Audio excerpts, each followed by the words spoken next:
To give us the Word of God, let's welcome our beloved church pastor, Pastora Diwani Oliva.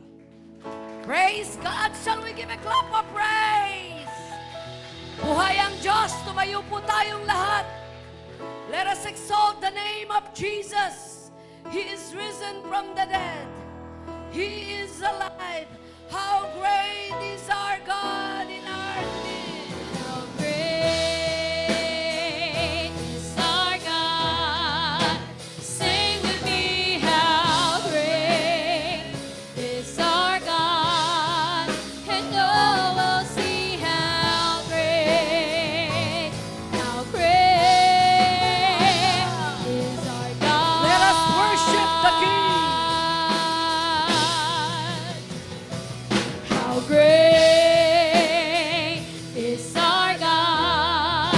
Sing with me, how great is our God. We love you, Holy and all will see how love you, Holy great, Spirit. how great is our God. Say to Him, name above all names. Name above all names, you are worthy of all praise, and my heart will sing, how great is our God. Name above all names. Name above all names, you are worthy of all praise, and my heart will sing, how great is our God. Maraming salamat, aming Diyos na buhay. Salamat sa iyong salita na nagbigay linaw sa aming madilim na kaisipan. Salamat sa pagsamba at pag-awit. Nakita po namin, O Diyos, ang tunay na kaligayahan na dulot nito. Minsan pa, Panginoon, ibabandera namin, ipagsasabi namin, ipagsisigawan namin, hindi ka na natiling patay, hindi ka na natiling nakabayubay sa krus. Pagkaraan ng 3 araw ay nabuhay kang muli. At katunayan ito na buhay ang aming pag-asa habang kami nabubuhay sa daigdig na ito. Gamitin mo lamang alulot ng iyong biyaya at pagpapalang iyong abang lingkod. At ipinapangako ko po sa iyo matapos kang gumawa ng iba't ibang uri ng himala, sa iyo lahat ang papurit, karangalan at walang sino mang uangkin ito. We thank you, we bless you. In Jesus' name we pray and everybody say, Amen! Praise God! Buhay ang Diyos! Amen. Makakaupo na po tayo. Kaya dapat ang mga Kristiyano nabubuhay na buhay ang Diyos. Amen. Hindi bagay sa mga Kristiyano ang nabubuhay ng talunan. Hindi na bagay sa atin ang punong-puno ng pag-aalala at pagkabalisa. Ang salitang pagkabuhay ni Jesus ay katuparan ng pagkabuhay ng ating pag-asa. Amen po ba? The resurrection of Jesus. Ngayon po ay nagsasaya ang maraming kinikilalang may Kristo kasi nga buhay si Jesus. Pero tayo hindi pang isang araw lang ang saya. Hindi pang isang araw lang ang celebration na buhay si Jesus. Alam na po natin na nabuhay si Jesus pagkaraan ng 3 araw. At ito ang kaibahan ng ating pananampalataya kay Jesus. Amen? Matthew chapter 28 verse 1 to 6, Tagalog, Ate Charlene. Matthew 28 verse 1 to 6, ayan, basahin po natin. Makaraan ang araw ng pamamahinga sa pagbubukang liwayway ng unang araw ng linggo, pumunta si Maria Magdalena at ang isa pang Maria sa libingan ni Jesus upang tingnan ito. Biglang lumindol ng malakas sapagkat bumaba mula sa langit ang isang anghel ng Panginoon. Iginulong nito ang batong nakatakip sa libingan at umupo sa ibabaw niyon. Ang kanyang mukha ay nakasisilaw na parang kidlat at puting-puti ang kanyang damit. Nanginig sa takot ang mga bantay nang makita ang anghel at sila'y nabuwal na parang mga patay. Ngunit sinabi ng anghel sa mga babae, huwag kayong matakot. Alam kong hinahanap ninyo si Jesus na ipinako sa krus. Verse 6, Wala na siya rito sapagkat siya'y muling nabuhay gaya ng kanyang sinabi. Halikayo tingnan nyo ang himlayan niya. Again, Matthew 28 verse 6 says, He is not here. Everybody say, He is not here. Everybody say, He has risen. O, palakpakan natin ang Panginoon doon. He has risen. Just as He said, come and see the place where He lay. Dito pa lamang po, tapos na debate ng anumang relihiyon. Lahat ng pundador ng relihiyon, lahat ng nagtayo ng bagong relihiyon na kinikilalang sila ang Son of God, sila yung bilang spiritual John. Ayan, may mga nadidinig ako ngayon Sila daw yung spiritual John the Baptist na magliligtas na maraming tao. Lahat po ng relihiyon na may ibang itinataas na hindi nabuhay pagkatapos ng kamatayan ng mga spiritual director nito, sinasabing sila ang pangunahing nagtayo ng relihiyon, tapos na debate. Kasi dito sa Biblia, sinabing nabuhay si Jesus. At grabe po ang announcement, kasi ang nag-announce galing sa langit. Hindi chismis lang. Hindi isang marites lang. Hindi tolets lang. Hindi isang issue na hindi totoo. Kasi ang nagbalita galing sa langit, anghel na nakasisilaw, nang minsang pagkaraan ng 3 araw ay dinalaw ito ni Maria Magdalena. Alam naman niyo po, kilala niyo si Maria Magdalena. At ang isa pang Maria, sa ibang version, ay ang kanyang ina na si Maria. Nakita po natin kung paanong pati sila ay nagulat, namangha, sapagkat nalimutan nila ng mga pagkakataong yon na maraming aral na kanilang nadinig, na sinabi naman ng Panginoon, siya'y mabubuhay na muli. Napakaraming pagkakataon na ang Panginoon ay nagpapahapyaw sa kanyang kamatayan at pagkabuhay na muli. Ganun tayo Nasa simbahan tayo, nakatingin ng mata, nakikinig, pero walang natatandaan. Ganun ang maraming disipulo. Bago mamatay si Jesus, hinapyawan naman ng Panginoon, alam niya mangyayari sa kanya. Doon pa lamang tapos na debate. Si Jesus, alam niya ang detaling pwedeng mangyari sa kanya. Kaya naman doon po sa Garden of Gethsemane, ay inaapila niya na kung maaari ilayo sa kanya ang saro ng paghihirap. Kasi lumalaban ng pagiging katawang tao. Alam niya kung gaano kasakit ang kamatayang tatanggapin niya. Alam niya kung gaano kahindik-hindik. Wala nang maitutulad sa kamatayan na nangyari sa ating Panginoong Jesus. At pinaghandaan niya to.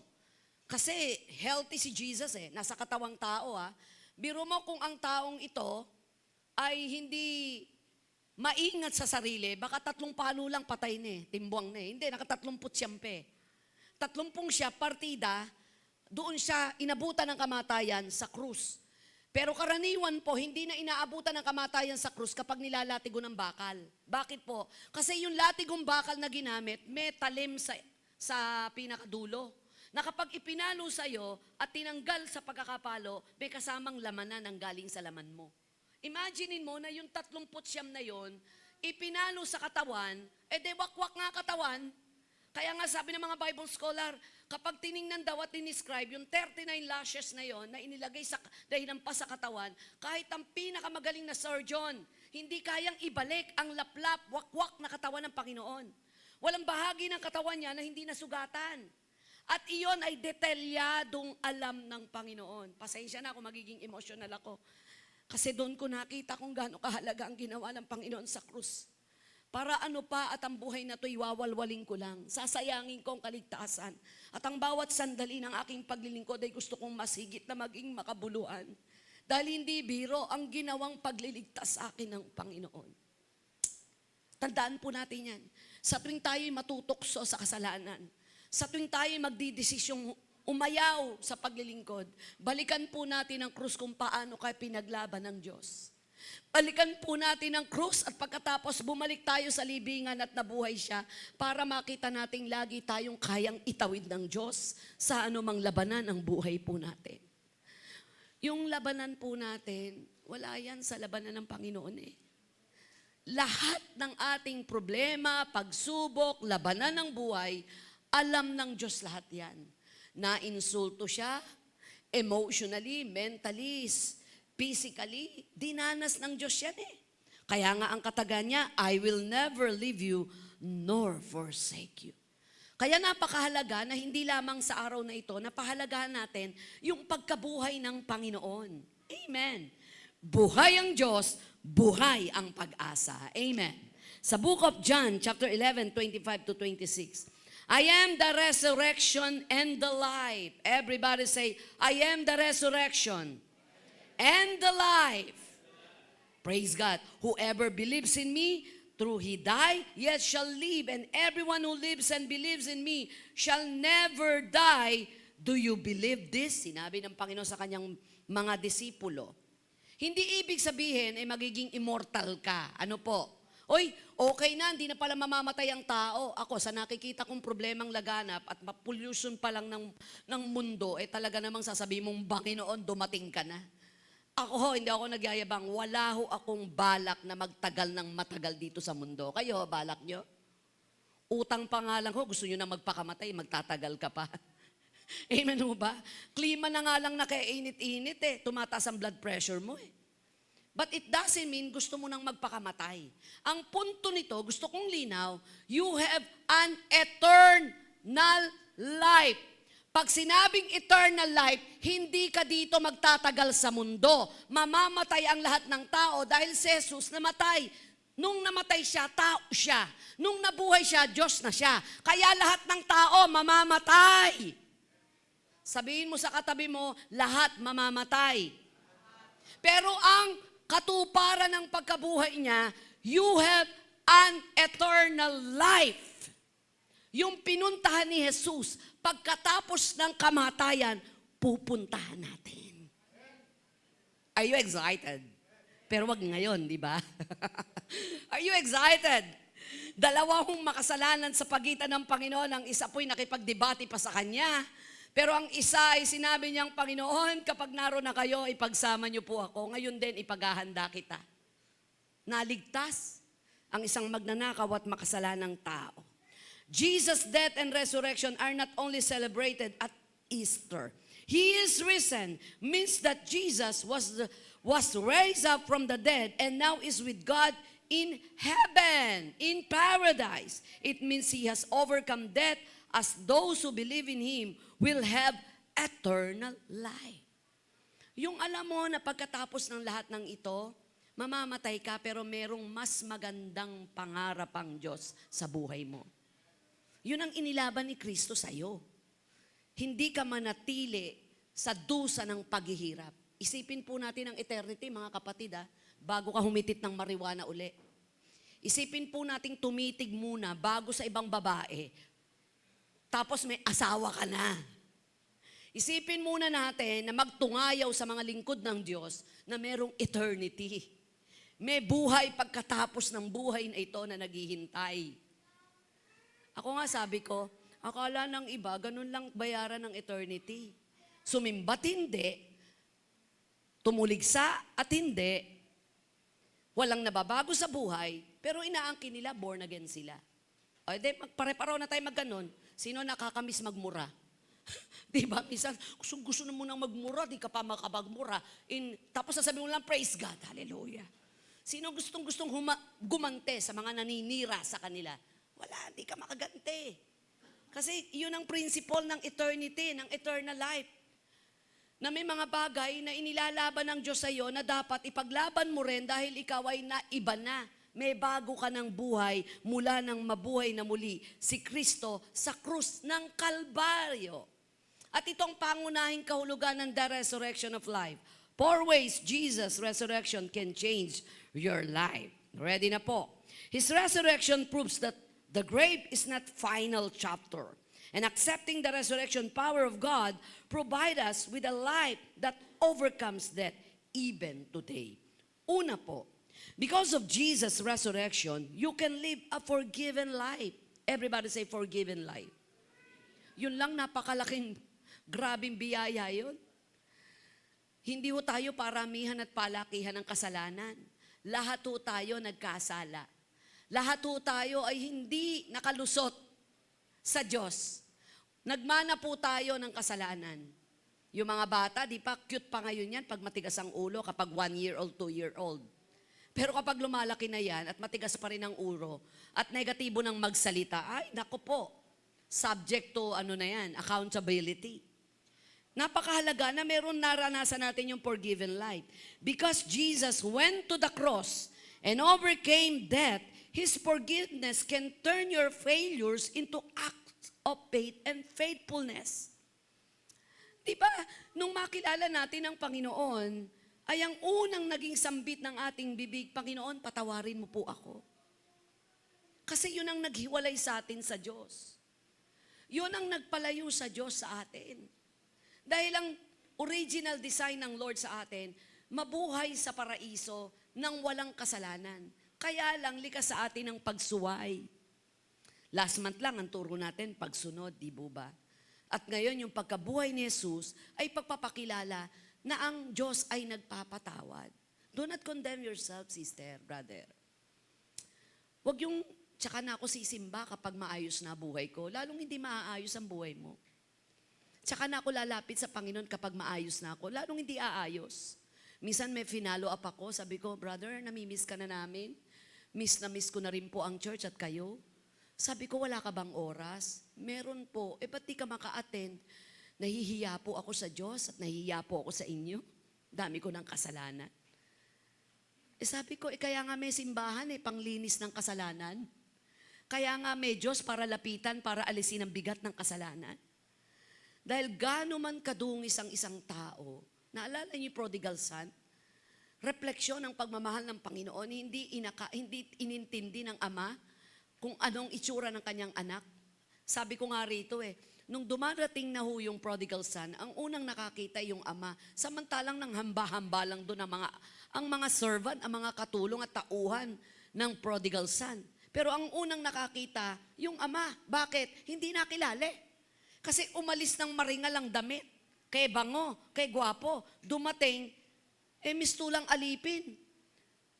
Maganda pa raw ang itsura ng katulong at saka itsura ng taong namamalimos sa kalsada. Ganon din describe. Pero nakilala ng Ama. Dahil ang tinitingnan ng Diyos, hindi dahil sa maayos lang ang itsura mo. Maganda ang pananamit mo. Kilala ng Diyos kung sino at ano tayo. At sapat yun para makalapit tayo sa Lord. Huwag tayong mag-imbak ng dungis ng kasalanan sa buhay natin para hindi tayo makalapit sa Panginoon. Ako ngayon, habang tumatagal ako sa paglilingkod, nakikita ko yung taas ng kumpiyansa. Pantay-pantay pala tayo kay Lord.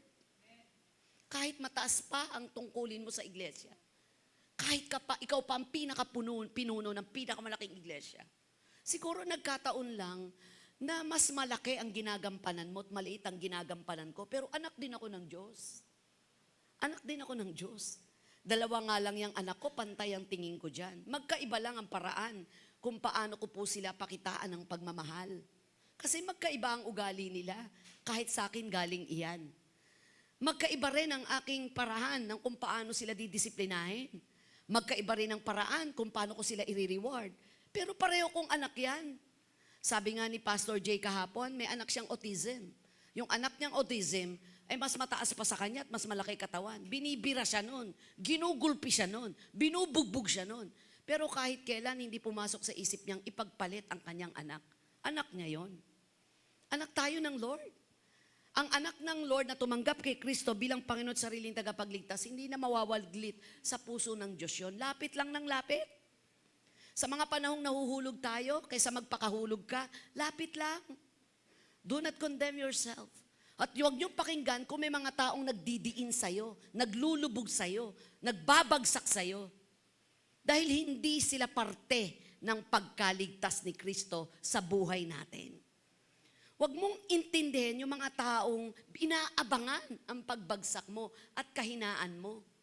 Dahil wala silang bahagi sa krus ng Kalbaryo na ginawa ni Kristo para sa'yo.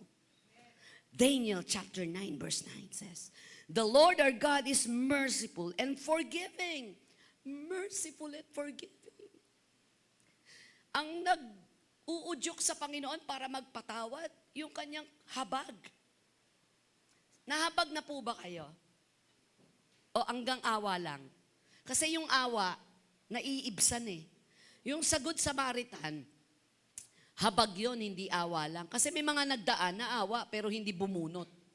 Parang kayo, parang ako minsan, may nakitang nasa kalsada, nakahigang bata, sabi mo, nakakaawa. Tumulo pa luha mo eh. Nagbigay ka ba ng banig? Nagbigay ka man lang ba ng unan? Nag-abot ka man lang ba? Pero yung nahabag, umupo sa tabi ng nakahiga, ni binigyan ng banig, binigyan ng tinapay. Ganun yung Good Samaritan. Ang Diyos, nahabag sa'yo. Kaya sa totoo lang, huwag kayong maiinggit sa mga naka-Louis Vuitton. Huwag kayong maiinggit sa mga naka-Mercedes-Benz. Huwag kayong maiinggit sa malapalasyo ang bahay pero wala namang pagkakilala kay Kristo. Kahabag-habag ang kahahantungan nito.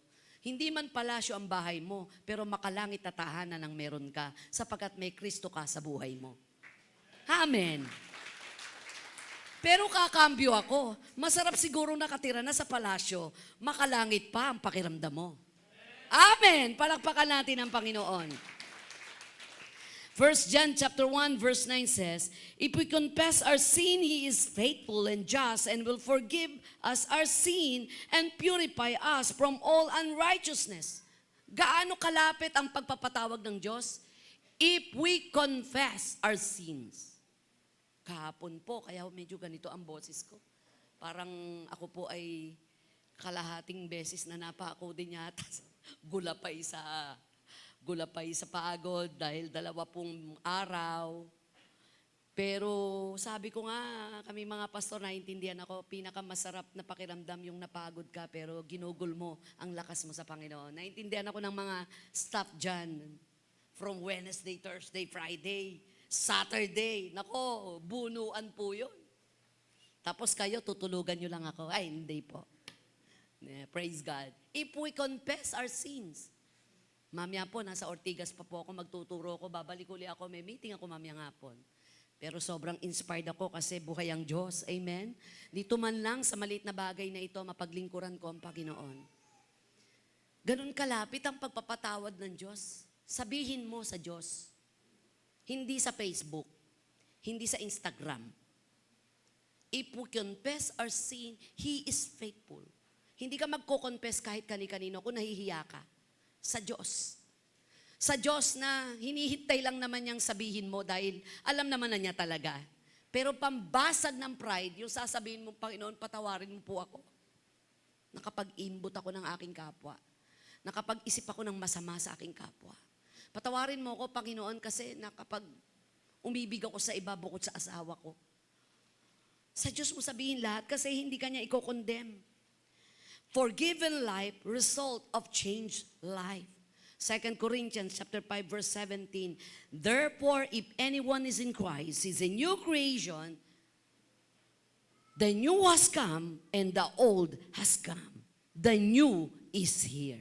The new Diwani is here. Amen. The new Diwani is here. Dahil kung old Diwani, saksakan ako ng inggitera. Pag nakakita ho ako ng magandang sapato, sabi ko, maputol na sana ang paa ng may-ari nito. Ganun ako mainggit. Pag may nakakita akong magandang bahay, masusunog din ang bahay mo.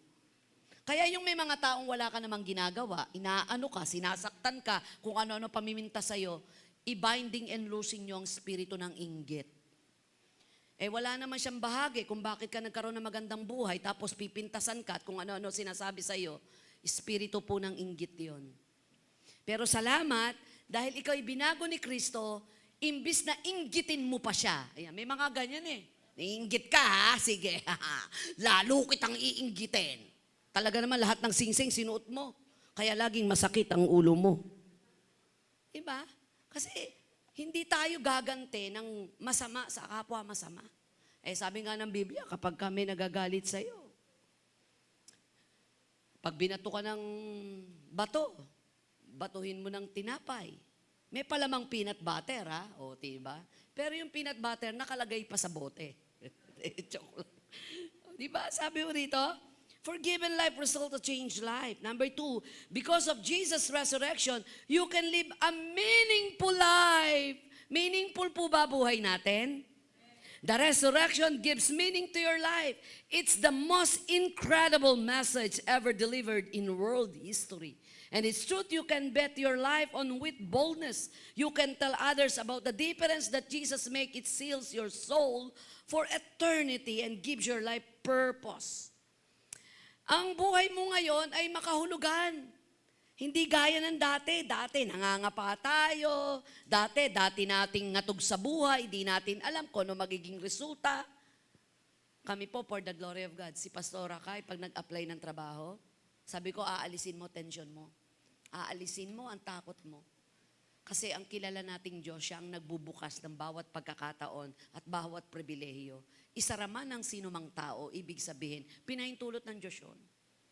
Huwag nating hayaang takutin tayo ng sitwasyon para di natin makita ang Diyos ay buhay na patotoo.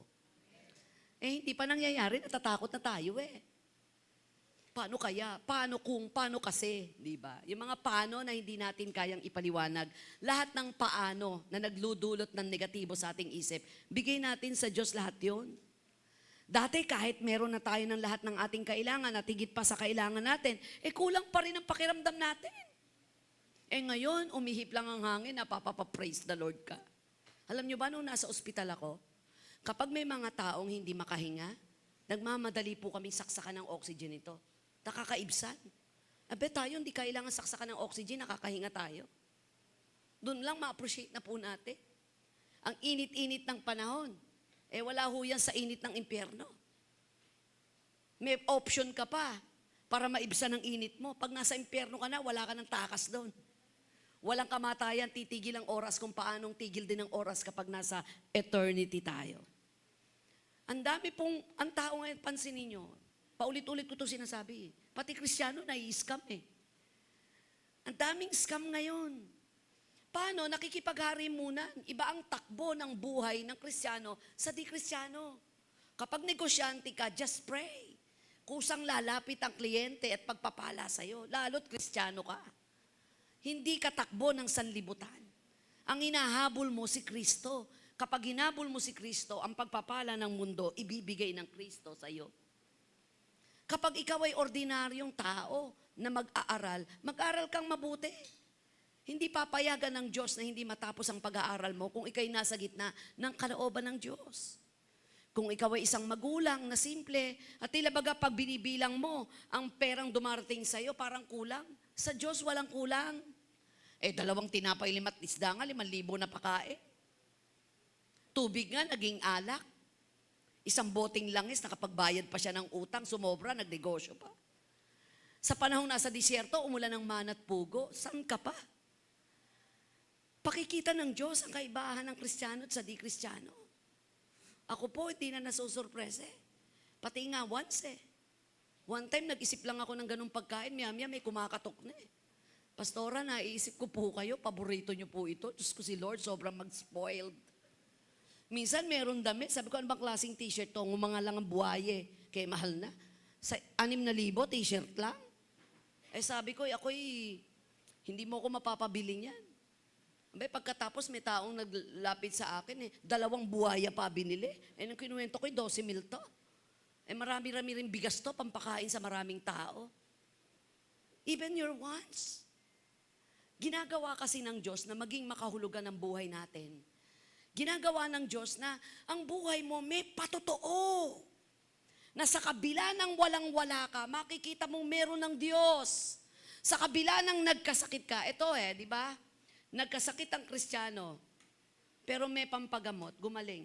Nagkasakit ang isang Kristiyanong walang pera, walang pampagamot, gumaling. Parehong pagpapala yun. Amen.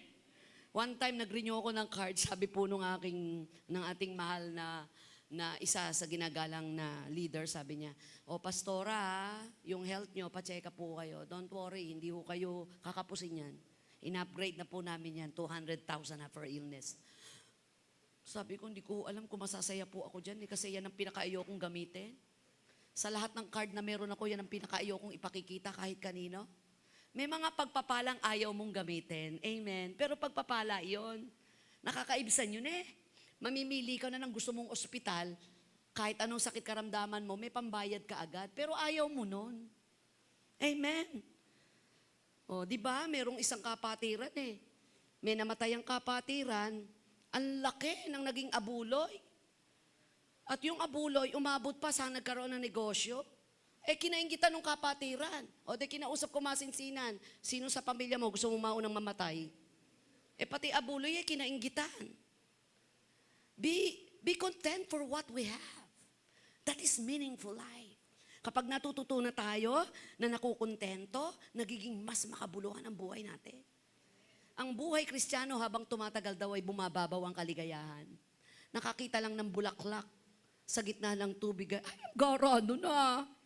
Di mo na kailangan ng malalim na joke. Natatawa ka agad. Bakit? Kasi masayahin ka na. That's why truth ang 1 Corinthians 15:58. Sabi niya, therefore, my dear brothers and sisters, stand firm. Everybody say, stand firm. Let nothing move you. Okay. Parang katayo lang yata nagsalita, Ate Eden. Tapikin mo yung balikat ng katabi mo. Let nothing move you. Yugyugin mo, may pinagdadaanan niyan. Sabi mo, let nothing move you. Amen. Sabi rito, therefore, my dear brothers and sisters, stand firm, let nothing move you. Magpakatatag ka, huwag kang matitinag. Always give yourself fully to the work of the Lord. Because you know that your labor in the Lord is not in vain. Sinabi ni Apostle Pablo sa mga taga-Corinthians na nangihina, kayo mga manggagawa pa naman kayo, mga naglilingkod pa naman kayo, let nothing move you. Kung alam mong ikaw ay nasa Panginoon, kung kilala mo ang Diyos na kailanman di nagkulang, let nothing move you. Kapag may kasalanan, umamin lang, humingi ng patawad, diretso ang buhay, wag nang magpa-condemn. Diretso ng paglilingkod. Huwag niyong hayaang may magpahinto ng pagmamahal natin sa Diyos. Huwag nating hayaan na may magpatigil ng ating pagsamba sa Diyos. Huwag nating hayaan na may sitwasyon na magpapahina sa buhay mo bilang isang Kristiyanong nakatingin kay Kristo. Laban, kapatid. Let nothing move you. Give yourself fully to the work of the Lord. Hindi tayo nangangapa na ngayon. Sigurado tayo. Amen. Kami po sa bahay, kung hindi nyo alam ang faith namin, magugulat kayo kasi lahat ng prayer namin, sigurado kami. Kung mag-usap kami, ayan nyo, after wala pang tatlong taon, maisasakay namin kayo sa bago naming sasakyan. Akala mo may savings, akala mo may paluagang pang 3 taon, tsaka katatanggap. Wala! By faith. Dati naman wala tayong aircon. Ngayon, ang aircon natin, 1, 2, 3, 4, 5 pa yan. Yung isa, hindi gumagana. Diba? Tapos, sa sobrang sarap sa lamig, iidlip-idlip pa tayo. Diba? Dati wala yan. Nasa punong mangga lang kami nagtuturuan dati. Nandun kami dati na ang kasya lang 20 tao. Ang dadaanan mo, mga naglalaba. Nandun, may mga nakasampay. Sa sigsag kami dati. Eto na ngayon, no? And bukas makalawa, by faith. No? Kasunod natin, maitatayo ang bagong church ng JIL May Kawayan. Amen! Praise God! Number 3, because of Jesus' resurrection displayed unimaginable power, and you also can live a powerful life today. The power of the resurrection is available no matter what you're trying to overcome. If God can bring back His Son from death, He can fix whatever is messing up your life right now. Yung kapangyarihan ng kanyang pagkabuhay na muli ay laging nariyan kahit ano pang mangyari. Hindi natin kayang pagtagumpayan ang lahat ng bagay sa daigdig. Dapat bukas ang ating mga mata sa kayang gawin ng Diyos. Unimaginable power. Imaginin mo na kung saan ay nabuhay siya mula sa sana man lang mga 10 minutes Si Pastora Helen, nakabuhay na po ng patayan Minuto lang. Ako, 3 na ho yung nabuhay kong patay Isang 15 minutes, isang 10 minutes. Sabi nila, totoo pala yun Sabi niya, alam niyo, may umalis sa katawan kong ganyan tapos nakikita ko sila, umiiyak na Nire-revive ako nagtataka ako, bigla akong nahulog, bumalik uli sa katawan ko. Kasi may nagpe-pray. Nakita ko, pastora, sabi niyo, I speak life. I speak life! Pagdating ko daw, pag sinabi ko I speak life, bigla daw bumagsak yung tao, yung sarili niya sa katawan niya at nagising siya. Sabi niya, kaya totoo, pastora, umihiwalay. So, ibig sabihin talaga, na makita natin ang katotohanan na merong kakaibang kapangyarihan ng Diyos at makapangyarihan ang buhay na ito sa daigdig na ito na puno ng panlilinlang, puno ng kawalan. Nung araw, Setyembre pa lang, nakasweater na tayo. Kaya alam mong simoy na ng Pasko. Disyembre, nakahubad ka pa sa kalsada. Bakit? Magpapasko ba? Ngayon, tindi ng init. Nakamamatay. Hindi nakamamatay ang panahon ng araw sa Pilipinas. Ngayon, kabi-kabilan, mamatay. Bakit? Heat stroke. Biro mo, yung isang katerbang, 100 manok namatay. Ano kinamatay? Heat stroke. Yung baboy na alaga nung kapatiran natin, sabi niya, pastora, meron ako isang baboy na namatay. Ano sakit? Heat stroke. May na-confine sa Nazarenos, pinag-pray namin, ang sakit, heat stroke. Hayop at tao namamatay, iisa dahilan, panahon. Dati walang ganyan. Nakukurap na unti-unti. Sana ang maging tinginan ito, paghahanda na hindi pang matagalan ng buhay sa daigdig na ito. At kaya nating pagtagumpayan, anumang puwersa ng kadiliman, powerful ang life na ito. We can do all things through Christ who strengthens us. Kaya sabi ni Apostle Pablo sa Ephesians chapter 1, I pray that the eyes of your heart may be enlightened in order that you may know the hope to which He has called you, the riches of His glorious inheritance in His holy place. Dinadalangin kong mabuksan ang mata ng pananampalataya ng iyong puso upang maliwanagan kayo at makita nyo ang pag-asa ng pagkatawag ni Kristo sa inyo. Alam nyo, ang hirap mabuhay ng walang pag-asa. Naranasan ko yan, di ba paulit-ulit kong kwento. Nung bumagsak ako sa board exam, ayokong lumabas. 3 araw yata akong di naligo, 1 linggo, di ako kumakain. Nagalit yung kuya ato ko. Ano ba yung board exam na yan parang ikamamatay mo na. Sabi ko, kuya, hindi ako makakapag-trabaho na kasi lisensya yun Bakit wala ka bang ibang pwedeng pasukan bukod dyan sa panganganak na yan? Kung ano sinabi ng kapatid ko, tumayo ka dyan, ang dami nga nahulog sa kasalanan Nandun sa gitna ng kalsada, nakakatingin ng mata sa mata. Ikaw, bumagsak ka lang sa board exam. Anong ginagawa ng JIL nyo? Ginanon ako ng kapatid ko. Ay, tayo ako, ligo agad Hanap agad ako ng Bible study. Board exam lang yon. Sino ba ako ngayon? Pinakikinggan niyo po ako kahit ganito lang ang buhay ko. Anak ko ako ni Berong na tricycle driver, Rosang Bagoong, nakatira sa sulok sa squatter area. Salamat kasi kung walang pulpitong ito at walang pagkatawag ng Diyos, hindi mabubuksan ang aking mata ng pananampalatayang merong Diyos na kaya tayong baguhin, maging ang buhay nito ay kaya niyang iayos. Amen? Palakpakan natin si Lord. Number 4, because Christ has risen, you can live a never-ending life.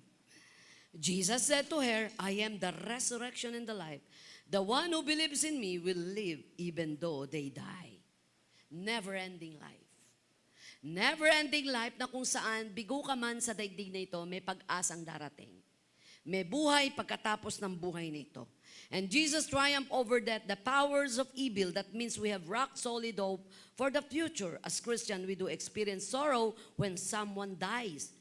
Bilang Kristiyano, nalulungkot po tayo kapag merong namamatay. Masakit naman talaga. Ako nga hanggang ngayon, di makaget over. Ito yata yung talagang pagsubok, mahirap pong lagpasan. Although ang ibsan ko na lang, nasa piling na ng Diyos ang inang at tata ko. Kaya hanggat buhay ang ating mga magulang, padama natin ang pagmamahal. Hanggang ngayon, kapag nakakakita ko ng magagandang duster, naiiyak pa rin ako kasi paborito ng nanay ko duster. Kapag nakakakita ko ng pizza pie, gustong-gusto ko yun kasi gusto ng nanay at tatay ko yun. Walang akyat ko ako ng eroplano, hindi ako naiiyak, hindi dahil natatakot ako, hindi lang dahil masaya ako. Sana naabutan pa ng inang ko na kahit paano'y nailibre ko silang isakay sa eroplano.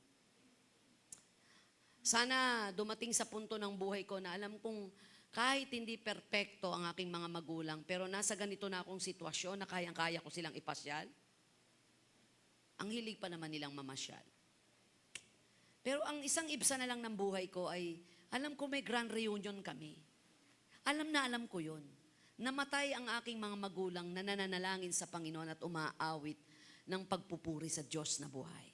Kaya napakahalaga na ang buhay na ito ay alam natin kung anong kahahantungan. Nakakaibsan yun. Kakaibsan yun. Kaya bukang bibig ko, malapit na dumating si Lord. Anytime pwede mag-rapture. Kahit na kumakain ako ng paborito kong ice cream, ay sarap, pero dapat mag-rapture na. Kasi yung iba, gusto lang mamatay o gusto nang dumating si Lord pag problemado. Ako may problema at wala. Masayang-masaya man ako at malungkot na malungkot ako. Gusto ko nandyan na si Jesus. Naalala ko nung minsan, nadinig nyo yata ito sa Worldwide nung nagturo ako. Meron nung kilala si Pastor John. Pag nag-a-abroad daw tong pamilyang ito, iisang lugar ang pupuntang bansa pero hiwa-hiwalay ng eroplano. Kaya sabi niya, kaya doble-doble gastos namin. Iba-iba eroplano namin. Oras ang pagitan, yung iba isang araw. Sabi ko, bakit po?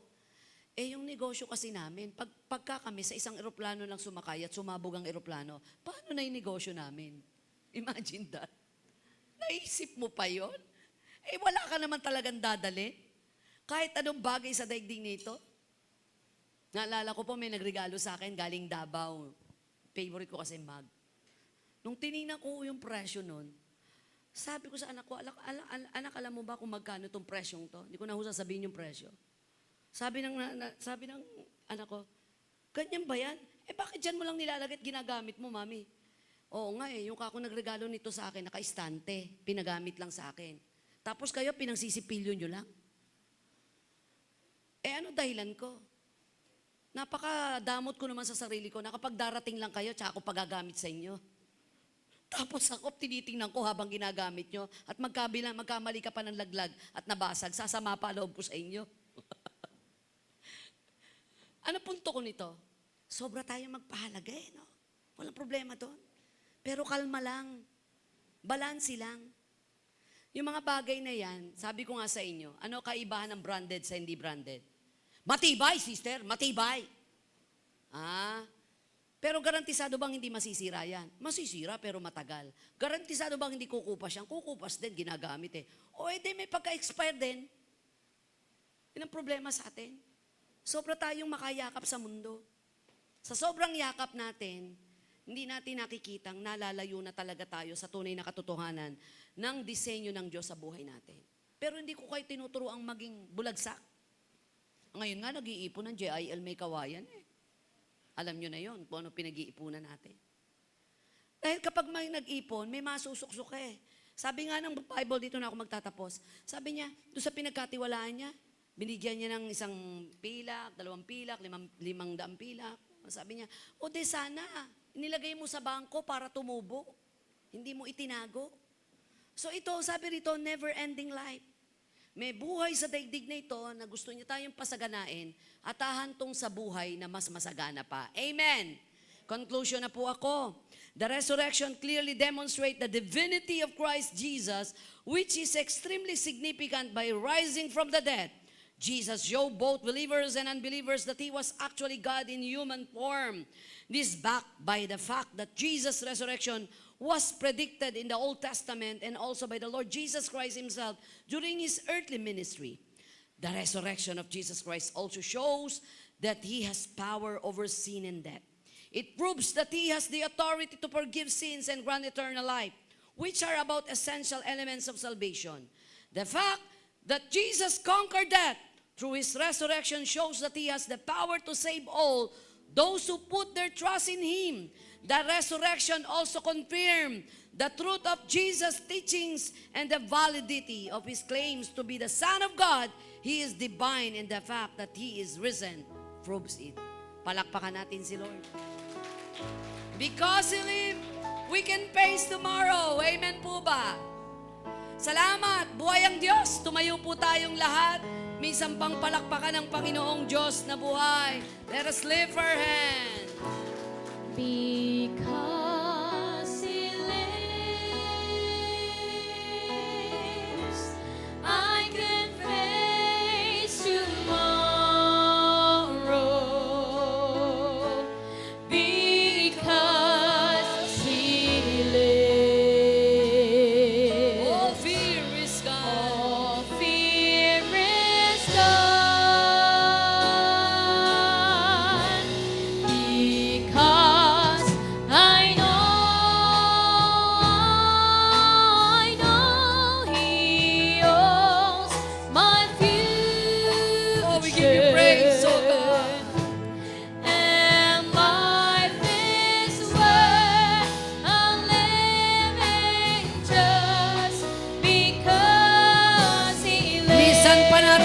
Sambahin ang Diyos na buhay.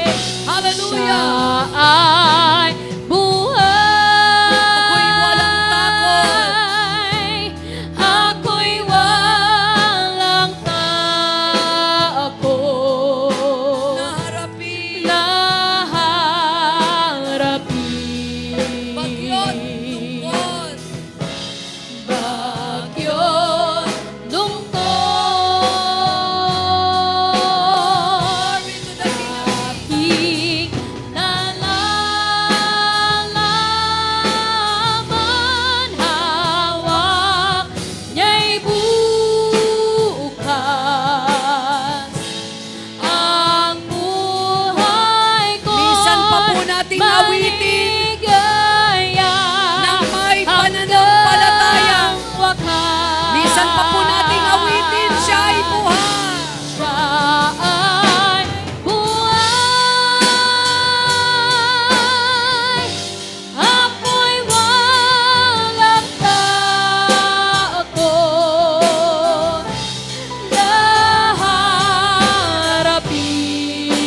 Naharapin. Bagyo't Bagyo't lungkot. Aking nalalaman, hawak niya'y bukas. Ang buhay ko'y maligaya hanggang wakas. Ang buhay ko'y maligaya hanggang sa huling awit po ng may pananampalataya.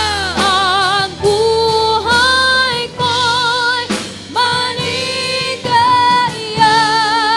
hanggang wakas. 30 segundong palakpak para sa Diyos na nabuhay na muli. Hallelujah! We give you praise, O Lord.